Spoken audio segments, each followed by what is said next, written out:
నమస్కారం సుఖీబావుకు స్వాగతం. ఈ రోజు సుఖీబావులో కళ్ళ కింద క్యారీ బ్యాగులా, ఇకపై ఇబ్బంది లేకుండా బరువు తగ్గొచ్చు. మైలోమా ఎందుకు ప్రాణాంతకం, కంట్లో ప్రమాదకారకాలు ఇవే. ఇంకా హెల్త్ టిప్. మనలో చాలా మందికి ఇవాళ కళ్ళ కింద ఉబ్బు అనేది పెద్ద సమస్యగా మారుతుంది.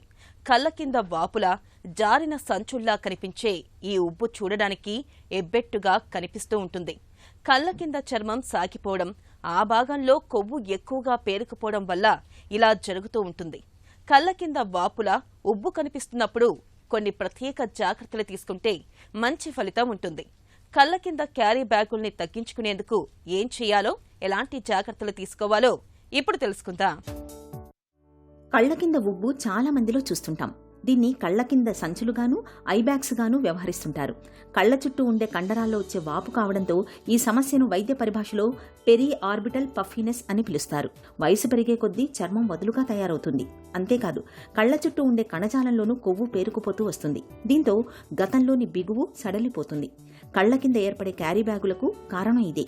ఇక నిద్రలేమి, డీహైడ్రేషన్, హఠాత్తుగా బరువు కోల్పోవడం, మూత్రపిండాల వైఫల్యం, కాలేయ సమస్యలు, పోషకాహార లోపాలు ఇవన్నీ కళ్ల కింద క్యారీ బ్యాగులు రావడానికి ప్రత్యక్షంగానూ పరోక్షంగానూ దోహదం చేస్తుంటాయి. కళ్ల కింద క్యారీ బ్యాగులనేవి నిజానికి ప్రమాదకరమైన సమస్యేమీ కాకపోవచ్చు. కానీ కళ్ల కింద ఈ సంచుల్ని కొన్ని సందర్భాలలో ఓ అనారోగ్య సంకేతంగానూ భావించాలని చెబుతారు నిపుణులు. దీన్ని బ్యాగీ ఐలిడ్స్ అంటారు. కొంతమందికి వయసుతో వస్తుంది. వయసులో ఏంటంటే మనకి కండరాలు పలచగవటము, లోపల మన కంటి పొర కింద మజిల్ కింద ఫ్యాట్ ఉంటుంది. అది బయటికి మజిల్ వీక్నెస్ వల్ల బయటకు వచ్చి అలా కనపడుతుంది. కొంతమంది వాటర్ ఎక్కువ చేరటం వల్ల కూడా వస్తుంది. కొంతమందికి జెనెటిక్ ఉంటుంది, కొంతమంది స్మోకింగ్, ఆల్కహాల్, కొంతమంది కిడ్నీ డిసీజ్ ఉన్న వాళ్ళు కూడా ఇలా ఉంటుంది. దీనివల్ల ముప్పు ఏముండదు. ఒకటి ఏంటంటే కన్ను చూపు కొద్దిగా తగ్గే ఛాన్స్ ఉంటుంది. కొద్దిగా కళ్ళు పైకి లేపటము, లేకపోతే కింద వంగి చూడటం కష్టంగా ఉంటుంది. ట్రీట్మెంట్ తీసుకుంటే మామూలుగా అయ్యే ఛాన్స్ ఉంటుంది. మన కళ్ల కింద చర్మంలో నిజానికి ఎంతో కొంత కొవ్వు పదార్థం ఉంటుంది. దానివల్లే కంటికి చక్కటి ఆకృతి, నిండుదనం వస్తుంది. అయితే వయసు పైబడ్డం వల్ల చర్మంలో వచ్చే సాగతీత కారణంగా ఆ భాగంలోకి కొవ్వు, ఇతర ద్రవాలు పేరుకుపోవటం మొదలవుతుంది. కళ్ల కింద ఉబ్బులు రావడానికి వయసు పైబడ్డంతో పాటు ఇతరత్ర కారణాలు కూడా జత కలుస్తుంటాయి. కొంతమందికి జన్యుపరంగా కళ్ల కింద క్యారీ బ్యాగులు వస్తుంటాయి. ఇక నిత్యం ఎండ తాకిడికి ఎక్కువగా గురయ్యే వారికి, నిద్రలేమి, ఎలర్జీ, అధిక బరువుతో బాధపడేవారికి కళ్ల కింద సంచులు వచ్చే అవకాశాలు ఎక్కువగా ఉంటాయి. కళ్లలో వాపు, సెల్యులైటిస్, బ్లిఫారోకెలాసిస్, చాగస్ డిసీజ్, మోనోన్యూక్లియోసిస్ వంటి కంటి జబ్బులతో బాధపడే వారికి కంటి కింది భాగంలో ఫ్లూయిడ్స్ చేరే అవకాశాలు ఎక్కువగా ఉంటాయి. దీంతో కళ్ల కింద చాలా తేలికగా సంచులు ఏర్పడుతుంటాయి. అలాగే ఆహారంలో ఉప్పు ఎక్కువగా తీసుకుంటున్నప్పుడు, పొగాకు, ఆల్కహాల్ అలవాటు ఉన్నప్పుడు కూడా కళ్ల కింద క్యారీ బ్యాగులు వచ్చే అవకాశాలు ఎక్కువని చెబుతారు డాక్టర్లు. దీనివల్ల ముప్పు ఏముండదు. ఒకటి చూసేదానికి బాగుండదు. సెకండ్, కొన్నిసార్లు చూపు కొద్దిగా ప్రాబ్లం ఉండొచ్చు. వీటికి దానికి తగినట్టు మన ఇప్పుడు కిడ్నీ డిసీజ్ ఉంది, దాన్ని కంట్రోల్ చేసుకోవటము, స్మోకింగ్ అవన్నీ ఉంటే తగ్గించుకోవటము, సరిగా అలర్జీస్ ఉంటాయి కొంతమందికి, అలర్జీ వల్ల కూడా వస్తుంది. దానికి తగినట్టు మందులు వాడటం కానీ చేసుకుంటే అయిపోతుంది. ఒకటి కారణం ఏంది కనుక్కోవాలి. ఫస్ట్ మనం ఇప్పుడు కొన్ని వ్యాధుల వల్ల వస్తే ఆ వ్యాధికి ట్రీట్మెంట్ తీసుకోవటం, ఎక్కువ వాటర్ బాడీలో టెన్షన్ ఉంటే వాటర్ తగ్గించుకోవటం, మీ ఫిజిషియన్ కానీ మీ నెఫ్రాలజీ తీసుకోవటం, అలర్జీ ఉంటే దానికి తగినట్టు మందులు వాడటం, కొన్ని క్రీమ్స్ వాడుకోవటం. థర్డ్ వచ్చేసి ఇవన్నీ తెలిసిన తర్వాత, కారణం తెలిసిన తర్వాత కొంతమందికి ఇవన్నీ వాడినా కూడా ఉంటే మసాజ్ థెరపీ అంటాము, మసాజ్ చేసుకోవటము, కొద్దిగా మెడిసిన్స్ వాడటం వల్ల, క్రీమ్స్ వాడటం వల్ల కొద్దిగా తగ్గించవచ్చు. వీటితో కూడా తగ్గకపోతే సెకండ్ ఆప్షన్ వచ్చేసి సర్జరీ చేయించుకోవటం. కళ్ల కింద క్యారీ బ్యాగులనేవి పెద్దగా ఇబ్బంది పెట్టే సమస్యేం కాదు. ప్రమాదకరమైన సమస్య అసలే కాదు. కానీ చూడ్డానికి ఎబ్బెట్టుగా ఉంటుంది. నిజానికి కళ్ల కింద ఉబ్బులు మొదలైన తొలి దశలోనే చికిత్స మొదలు పెడితే మంచి ఫలితం ఉంటుంది. మర్దన, క్రీముల ద్వారా కళ్ల కింద బ్యాగుల్ని చాలా వరకు నియంత్రించవచ్చు. అయినా మెరుగుదల కనిపించినప్పుడు కాస్మెటిక్ సర్జన్ను సంప్రదించడం ఉత్తమం. లేజర్ సర్జరీ, స్కిన్ టైట్నింగ్, రెజువనేషన్ ట్రీట్మెంట్తో ఆ ఇబ్బందిని సులువుగా తొలగిస్తారు. సమస్య తీవ్రతను బట్టి వైద్యులు బ్లెఫరోప్లాస్టీని ఎంచుకుంటారు. ఈ పద్ధతిలో సర్జరీ ద్వారా కంటి కింద పోగైన అదనపు కొవ్వును చిన్న ఘాటు కూడా పెట్టకుండానే తొలగిస్తారు. ఈ ప్రక్రియకు లోకల్ అనెస్థీషియా సరిపోతుంది. కొద్ది గంటల వైద్యుల పర్యవేక్షణ తర్వాత ఇంటికి వెళ్లిపోవచ్చు. సర్జరీలో ఏంటంటే ఇప్పుడు మనం కనురెప్ప కింద రెప్ప అనుకోండి, చిన్న గీతలాగా వేసి మామూలుగా లోకల్ అనెస్థీషియాలో చేస్తాం. లోకల్ అనెస్థీషియా అంటే ఫుల్ అనెస్థీషియా అవసరం లేదు. అక్కడ ఇంజెక్షన్ వేసి ఆ మజిల్ అనేది లూజ్ అయిన మజిల్ని టైట్ చేయటము, ఎక్సెస్ స్కిన్ పొర ఎక్కువ ఉంటే స్కిన్ తీసేసి ఫ్యాట్ని రీఅడ్జస్ట్ చేస్తాం, మళ్ళీ మజిల్ కింద పెట్టేసి పైన స్కిన్ ఎక్సెస్ స్కిన్ తీసేసి కుట్లేయటం. చిన్న గీతలాగా ఉంటుంది, కొద్ది రోజులకి అసలు కూడా కనపడదు. ఒకటండి, ప్రాపర్ మీ నిద్ర, తర్వాత మీ ఏమన్నా ఆల్కహాల్, ఈ స్మోకింగ్. థర్డ్ వచ్చేసి మీ కొంతమందికి జెనెటిక్స్ ఉంటాయి, వాళ్ళు మాత్రం కొద్దిగా కేర్ఫుల్గా ఉండాలి. మసాజ్ చేసుకోవటం రెగ్యులర్గా, వాటర్ రిటెన్షన్ లేకుండా బాడీలో చూసుకోవటం, ఇది ఇంపార్టెంట్. కళ్ల కింద ఉబ్బులు, క్యారీ బ్యాగులు రాకుండా ఉండాలంటే కళ్ల సంరక్షణ విషయంలో కొన్ని ప్రత్యేక జాగ్రత్తలు తీసుకోవాలి. కళ్లను చల్లటి నీళ్లతో తరచూ శుభ్రం చేసుకోవటం మేలు. చల్లటి నీటితో తడిపిన రుమాలను కూర్చున్న భంగిమలో కళ్ల మీద పెట్టుకుని కాసేపు విశ్రాంతి తీసుకోవడం మంచిది. ఒంట్లో డీహైడ్రేషన్ లేకుండా చూసుకోవాలి. తరచూ నీళ్లు తాగుతుండాలి. టీ బ్యాగులను కాసేపు గోరువెచ్చటి నీటిలో ఉంచి పూర్తిగా చల్లబడ్డాక కళ్ల మీద పెట్టుకోవటం మేలు చేస్తుంది. టీలోని కెఫీన్ రక్తనాళాలు సంకోచించేలా చేసి ఉబ్బు తగ్గడానికి తోడ్పడుతుంది. దోసకాయ ముక్కలను కళ్ల మీద పెట్టుకున్నా మంచిదే. వీటిలోని వాపు నివారణ గుణం ఉబ్బు తగ్గేలా చేస్తుంది. ఉప్పులోని సోడియం రక్తనాళాల్లోని నీటిని లాక్కుని పెద్దగా అయ్యేలా చేస్తుంది. కాబట్టి ఆహారంలో ఉప్పు తగ్గించుకోవాలి. అలర్జీలతోనూ కళ్ల కింద ఉబ్బు తలెత్తొచ్చు. కాబట్టి అలర్జీతో బాధపడేవారు కారణాలను గుర్తించి వాటికి దూరంగా ఉండేందుకు ప్రయత్నించాలి. ఈ జాగ్రత్తలు కళ్ల కింద సంచుల్ని చాలా వరకు నివారిస్తాయి. ఇప్పుడు హెల్త్ న్యూస్ మీకోసం. అధిక బరువును వదిలించుకునేందుకు డైటింగ్ బాటను ఆచరిస్తున్న వారికి తరచుగా ఆహారం విషయంలో సందిగ్ధత ఎదురవుతూ ఉంటుంది. కూర బావుంది, 2 ముద్దలు ఎక్కువ తిందామా అని ఓవైపు అనిపిస్తూ ఉంటుంది. మరోవైపు వద్దు, ఇక్కడితో ఆపేద్దామని మనసు వెనక్కి లాగుతూ ఉంటుంది. డైటింగ్లో ఉన్న వాళ్ళకే కాదు, ఎవరికైనా తినేటప్పుడు ఒక్కోసారి ఇలాంటి డోలాయామానం తప్పదు. ఈ సందిగ్ధతకు కారణమైన మెదడులోని భాగాల్ని అమెరికాలోని రక్టర్స్ యూనివర్సిటీకి చెందిన పరిశోధకులు ఇటీవల గుర్తించారు. మెదడుకు సంబంధించి ఇప్పటిదాకా బయటపడని ఎన్నో కోణాలను శాస్త్రవేత్తలు వెలికితీస్తూ వచ్చారు. కానీ ఈ చిన్న విషయాన్ని పెద్దగా పట్టించుకోలేదు. కానీ ప్రస్తుతం బరువు తగ్గడానికి వాడుతున్న మందుల వల్ల కలుగుతున్న దుష్ప్రభావం వాళ్ళని ఇటువైపు నడిపించింది. ఈ మందుల వల్ల ఒక్కోసారి వాంతులు, మలబద్ధకం, కళ్ళు తిరగడం వంటి సమస్యలు కనిపిస్తున్నాయి. వాటికి పరిష్కారం వెతికే క్రమంలోనే శాస్త్రవేత్తలు మెదడును మరింతగా శోధించారు. ఈ క్రమంలోనే తాజాగా ఇంకాస్త ఎక్కువగా తిను అని చెప్పే న్యూరాన్లు మెదడులోని లేటరల్ హైపోథలామస్ భాగంలో ఉన్నట్లు గుర్తించారు. ఈ హైపోథలామస్ బయట తిన్నది చాలు ఆపేయని ఆదేశించే న్యూరాన్లు ఉండడాన్ని పరిశోధకులు గమనించారు. అంతేకాదు, ఆ రెండిటిని చిన్నపాటి హార్మోన్ మందులతో నియంత్రించవచ్చని కూడా గుర్తించారు.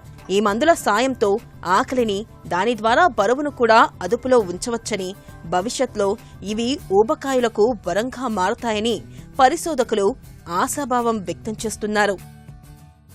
క్యాన్సర్ పేరు వినగానే మన వెన్నులో చలిపుడుతుంది. ఇక బ్లడ్ క్యాన్సర్ అనగానే మనలో చాలా మందికి పై ప్రాణాలు పైనే పోతూ ఉంటాయి.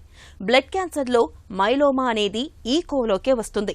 మన ఒంట్లో సైనికుల్లాంటి తెల్ల రక్త కణాల ఉత్పత్తి గాడి తప్పినప్పుడు ప్లాస్మా కణాల్లో ఈ ప్రాణాంతక క్యాన్సర్ పురుడు పోసుకుంటుంది. నిర్లక్ష్యం చేస్తే ప్రాణాపాయానికి దారితీసే మైలోమా క్యాన్సర్ గురించిన పూర్తి వివరాలని డాక్టర్ని అడిగి ఇప్పుడు తెలుసుకుందాం. మైలోమా అనేది ఒక క్యాన్సర్. బోన్ మ్యారోలో ఉండే సెల్స్, ప్లాస్మా సెల్స్ అని కొన్ని సెల్స్ ఉంటాయి. ఆ సెల్స్ నార్మల్గా ఏం చేస్తాయి, అందరికీ ఉంటాయి, ఒక 4-5% ఆఫ్ ప్లాస్మా సెల్స్ ఉంటాయి. కాకపోతే హెల్దీ ప్లాస్మా సెల్స్ ఉంటాయి. ఇవి ఏం చేస్తాయంటే మనకి యాంటీబాడీ ఉత్పత్తి చేస్తాయి. మనకు ఒక ఇన్ఫెక్షన్ వచ్చినప్పుడు దాన్ని, ఇప్పుడు మెమరీ ఉంటుంది, నెక్స్ట్ టైం దాన్ని ఫైట్ చేయడానికి బాడీలో కొన్ని యాంటీబాడీస్ తయారవుతూ ఉంటాయి కొత్త ఇన్ఫెక్షన్లు రాకుండా. అలాంటి సెల్స్ అబ్నార్మల్గా తయారయ్యి ఈ యాంటీబాడీ అబ్నార్మల్ ప్రోటీన్ ప్రొడ్యూస్ చేస్తూ ఉంటుంది. దాన్ని ఎం ప్రోటీన్ అంటాం. ఈ సెల్స్ బాగా ఎక్కువ ఉత్పత్తి అయితే బోన్ మ్యారోలో ప్లేస్ లేకుండా మిగతా సెల్స్ని డీవియేట్ చేయటము, రక్తం తగ్గటము, ప్లేట్లెట్స్ తగ్గటము, ఆర్ యాంటీబాడీస్ తయారు చేయటం లేదు కాబట్టి ఎక్కువ ఇన్ఫెక్షన్స్ రావటము, ఆర్ ఈ సెల్స్ బోన్స్లోకి వెళ్ళి ఎఫెక్ట్ చేయటం. సో మైలోమా వల్ల మల్టిపుల్ ప్రాబ్లమ్స్ రావచ్చు. బ్లడ్ కౌంట్స్ తగ్గటమే కాకుండా, ఇన్ఫెక్షన్స్ కాకుండా బోన్స్, మల్టిపుల్ బోన్ లీజన్స్ వస్తాయి. అందుకే దీన్ని మల్టిపుల్ మైలోమా అంటారు. రేర్గా కిడ్నీలో కూడా ఎఫెక్ట్ పడుతుంది, కిడ్నీ ఫెయిల్యూర్ కూడా రావచ్చు. So older patients back pain కానీ, కిడ్నీ ఇంపైర్మెంట్ కానీ, రక్తహీనత కానీ ఉంది అంటే ఇమ్మీడియట్లీ మైలోమా స్క్రీన్ అనే టెస్టులు చేసుకోవాల్సి ఉంటుంది. లైక్ 2 స్పెసిఫిక్ బ్లడ్ టెస్టులు ఉన్నాయి, సీరం ప్రోటీన్ ఎలక్ట్రోఫోరెసిస్ అని, సీరం లైట్ చైన్స్ అని. ఈ 2 టెస్టులు నార్మల్ ఉంటే most of the time we can say అంత మైలోమా లాగా లేదు అని. సో ఇది బేసిక్ స్క్రీనింగ్ టెస్ట్ లాగా పనిచేస్తాయి. So it is a cancer. But దీనికి చాలా ట్రీట్మెంట్స్ ఉన్నాయి. Even stage 4 disease, even kidney failure వచ్చినా కూడా రికవర్ అయ్యే ఛాన్సెస్ చాలా ఉంటాయి. ఇప్పుడు లేదంటే వంటిల్లు సర్దుతున్నప్పుడు పొరపాటుగానో ప్రమాదవశాత్తుగానో కొన్నిసార్లు కళ్ళల్లోకి యాసిడ్లు లేదా సున్నం, కారం, బ్లీచింగ్ పౌడర్ లాంటివి పడుతూ ఉంటాయి. ఇలాంటప్పుడు మనలో చాలా మంది తెలుసో తెలియకో రకరకాల నాటు వైద్యాలు చేసి సమస్యను మరింత తీవ్రం చేసుకుంటూ ఉంటారు. నిజానికి కళ్ళల్లోకి ఏమైనా ప్రమాదకర రసాయనాలు పడ్డప్పుడు నాటు వైద్యాలు చేయకూడదు. రసాయనాల గాఢత తగ్గే వరకు కుళాయి కింద దారగా నీళ్లతో కళ్ళను కడగాలి. ఆపై వెంటనే కంటి వైద్యుని సంప్రదించాలని చెబుతారు డాక్టర్లు. కళ్ళల్లోకి ఏమైనా రసాయనాలు పడ్డప్పుడు వెంటనే ఏం చేయాలో, ప్రథమ చికిత్సగా ఎలాంటి జాగ్రత్తలు తీసుకోవాలో డాక్టర్ని అడిగి ఇప్పుడు తెలుసుకుందాం. కళ్లకు సంబంధించిన ప్రమాదాలు ఎలా ఉంటాయి? ఐ ఇంజరీస్, కంటి ప్రమాదాలు ఏమి అంటే మనం బ్రాడ్గా ఫిజికల్ ఇంజరీస్ అని, కెమికల్ ఇంజరీస్ అని, థర్మల్ ఇంజరీస్ అని, రేడియేషనల్ ఇంజరీస్ అని డివైడ్ చేసుకుంటాం. ఫిజికల్ అంటే డైరెక్ట్గా కంటి మీద వచ్చి పడేది. ఎగ్జాంపుల్ ఏమంటే ఒక ఫారిన్ బాడీ గుచ్చుకోవడము, దెబ్బ తగలడము అని ఫిజికల్ ఇంజరీస్ అంటాం. కెమికల్ ఇంజరీస్ అంటే ఏదైనా కెమికల్స్, యాసిడ్స్ కానీ, ఆల్కలీస్ కానీ, డైస్ కానీ, ఇట్లా కెమికల్ స్ట్రక్చరు కంట్లో పడేదాన్ని కెమికల్ ఇంజరీస్ అంటారు. రేడియేషనల్ ఇంజరీస్ అంటే రేడియేషన్ వల్ల వచ్చేదాన్ని రేడియేషన్. థర్మల్ ఇంజరీస్ అంటే వేడి వల్ల కన్ను దెబ్బతినేదాన్ని థర్మల్ ఇంజరీస్ అంటారు. కంట్లో సున్నం పడటం అనేది ఎందుకు ప్రమాదకరం? సో ఈ సున్నం అంటే దీన్నే కాల్షియం హైడ్రాక్సైడ్ అంటాం. సో ఈ కాల్షియం హైడ్రాక్సైడ్ అనేది ఆల్కలీ. దీనికి చాలా డేంజరస్ ప్రాపర్టీస్ ఉన్నాయి. ఒకటేమో సెల్ మెంబ్రెయిన్, కణానికి ఉండే పై మెంబ్రెయిన్ను డిజాల్వ్ చేసే శక్తి. రెండోది కొల్లాజన్ను కరిగించే శక్తి. మూడోది ప్రోటీన్ను డీనేచర్ చేసే శక్తి. కాబట్టి ఎప్పుడైతే మెంబ్రెయిన్ డ్యామేజ్ అయిందో అప్పుడు ఈ ఆల్కలీ లోపలికి పోయే అవకాశం ఎక్కువ ఉంటుంది. అదే రియాక్షన్ స్లోగా జరుగుతూ ఉంటుంది. ఒకసారి పడిన చున్నము అది వారం రోజుల వరకు కూడా రియాక్షన్ వచ్చే అవకాశం ఉంది. ఈ కార్నియా అనేది కొల్లాజన్తో తయారు చేశాం. కాబట్టి ఈ కొల్లాజెనోలైసిస్ వల్ల కార్నియా అంతా దెబ్బతినిపోవడము, కార్నియా తినిపోవడము, కార్నియా హోల్ పడడం కూడా జరిగి ఈ సున్నము లోపలికి పోయే అవకాశం ఉంది. ఆల్కలీ అనేది నిదానంగా డీపర్గా పెనిట్రేట్ చేసేసి లోపల ఉన్న స్ట్రక్చర్స్ను దెబ్బతినిపోయి కంటిలో అక్కడ ప్రెషర్ పెరగడము, క్యాట్రాక్ట్ రావడము, కార్నియా అంతా దెబ్బతినిపోయి వాస్కులరైజ్ కావడము. దానికంటే ముఖ్యం ఏమంటే కార్నియా చుట్టూ లింబల్ సెల్స్ అని ఉన్నాయి. ఈ లింబల్ సెల్స్ ఏంటికి పనికొస్తాయంటే కార్నియాను రిపేర్ చేసేదానికి పనికొస్తాయి. సో ఎప్పుడైతే ఈ చున్నం లోపల పడిందో అప్పుడు లింబల్ సెల్ డ్యామేజ్ జరిగేసి ఈ రిపేర్ శక్తి పూరా పోతుంది. కంట్లో కారం పడటం ప్రమాదమా? దీన్ని పట్టించుకోవాలా? కారం అనేది మనం ఇంట్లో డైలీగా కిచెన్లో వాడుతూ ఉంటాము. దీంట్లో క్యాప్సిన్ అనే యాసిడ్ ఉంటుంది. ఈ యాసిడ్ వల్ల కంటిలో పడినప్పుడు హైలీ ఇరిటేషన్, బాగా ఇరిటేషన్ వస్తుంది. కళ్ళు ఎరుపు పడిపోతాయి, నీళ్లు గారుతాయి, కొంతవరకు నొప్పి కూడా వస్తుంది. జనరల్గా వేరే యాసిడ్తో కంపేర్ చేస్తే ఇది మైల్డ్ యాసిడ్, అంత ప్రమాదం ఏమీ కాదు.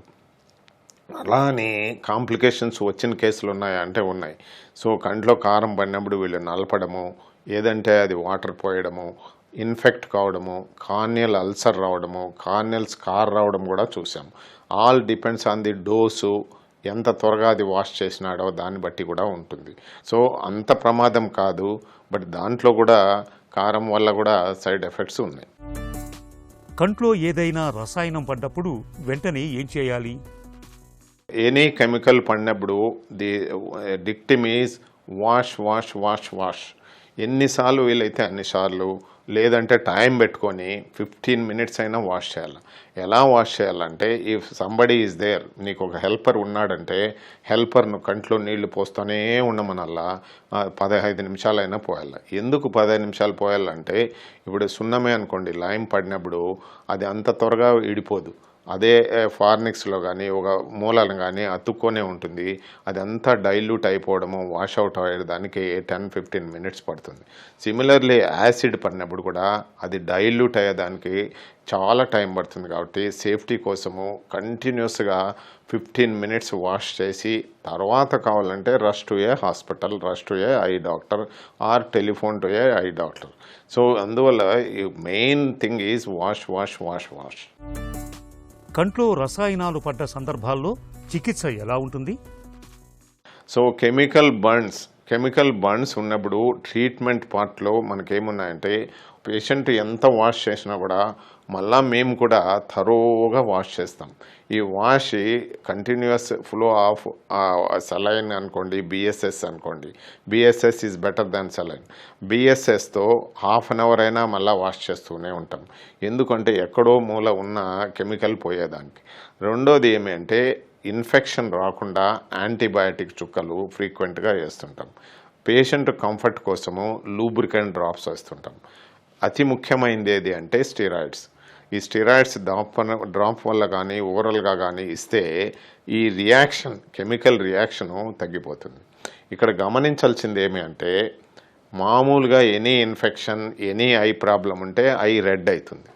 వెరాజ్ కెమికల్ రియాక్షన్లో ఐ వైట్ అయిపోతుంది.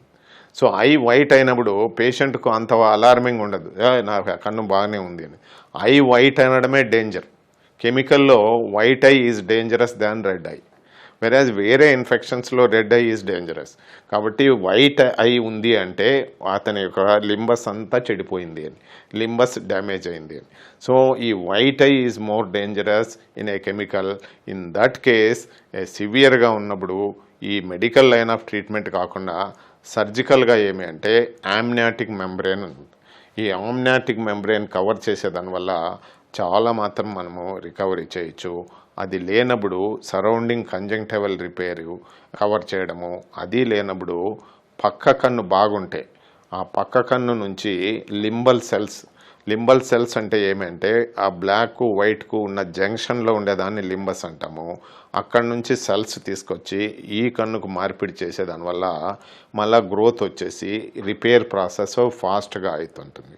ఇంకా కొన్ని దశల్లో మనము కెరటోప్లాస్టీ అని కూడా కంటి గుడ్డు, నల్లగుడ్డు మార్పిడి కూడా చేసే అవసరాలు వస్తూ ఉంటాయి. కంటి ప్రమాదాలని ఎలా నివారించుకోవాలి? సో ఇప్పుడు ఫిజికల్ ఇంజరీస్ ఉన్నాయి. చిన్న ఎగ్జాంపుల్ ఏమి అంటే ఈ డ్రైవర్స్ ఉంటారు, ఇది 2 wheelers, majority they won't wear any glasses. దానివల్ల ఏమవుతుంది, డైలీ ఫారిన్ బాడీస్ అనే వచ్చేస్తుంటారు. సిమిలర్లీ లేత్ మిషన్లో పనిచేస్తుంటారు, బేర్గానే చూసి పనిచేస్తుంటారు, వాళ్ళకి చుర్రలు పడతానే ఉంటాయి. ఇది మామూలే అనే లెవెల్లో ఫీల్ అయిపోతుంటారు వాళ్ళు. సో తప్పనిసరిగా వాళ్ళు ఐ వేర్ చేస్తే ఉంటుంది. సో ఈ ఇండస్ట్రీలో ఉండేవాళ్ళు unbreakable glasses made up of polycarbonate వాడేదానివల్ల ఈ injuries by the side of the ఇండస్ట్రీలో మనం అన్నీ ప్రివెంట్ చేయవచ్చు. సో ఇలానే ఈ ఉన్న ఏరియాలో, ఈ ఎక్స్పోజర్ ఉన్న ఏరియాలో డేంజర్ జోన్ అని రాసుకొని దాని పక్కనే ఫస్ట్ ఎయిడ్ ట్రీట్మెంట్ ఉండేటివి. ఫస్ట్ ఎయిడ్ ట్రీట్మెంట్లు ఏమి, స్టెరైల్ వాటర్ ఒకటి ఉంటే చాలు. స్టెరైల్ వాటరు, అవసరమైతే యాంటీబయాటిక్ చుక్కలు రెడీగా పెట్టడం. ఎందుకు అంటే కన్నును 1 నిమిషంలో వాష్ చేయడానికి, 5 నిమిషాల తర్వాత వాష్ చేసేదానికి, అర్ధగంట తర్వాత వాష్ చేసేదానికి చాలా తేడా ఉంటుంది ఈ కెమికల్స్లో. సో ఈ 1 నిమిషంలో వాష్ చేసినోడు నియర్ టు నార్మల్ అయిపోతాడు. అదే హాఫ్ అన్ అవర్ తర్వాత వాష్ చేసినోడికి బర్న్స్ అంతా ఎక్కువ. రెండోది, ఇంట్లో చిన్నపిల్లలకు అందుబాటులో లేకుండా ఈ యాసిడ్స్, ఆల్కలీస్ బాగా దూరంగా వాళ్ళకి తెలియకుండా దాచిపెట్టడము నేర్చుకోవాలి. సో డెఫినెట్గా మనము దీంట్లను ఈ యాక్సిడెంట్స్ను ప్రివెంట్ చేసుకోవచ్చు. కళ్లల్లోకి ప్రమాదవశాత్తు రసాయనాలు, సున్నం, కారం వంటివి పడినప్పుడు తెలిసి తెలియని నాటు వైద్యాల జోలికి వెళ్లకూడదు. కుళాయి కింద నీటితో దారగా కడగాలి. ఆపై సాధ్యమైనంత వేగంగా కంటి వైద్యుడిని సంప్రదించాలి. ఇక ఈ రోజు కార్యక్రమాన్ని ముగించే ముందు ఒక చిన్న చిట్కా మీకోసం.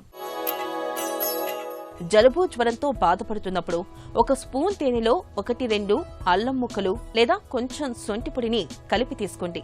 జలుబు బాధలు తగ్గుతాయి. జ్వరం కూడా క్రమంగా తగ్గుముఖం పడుతుంది.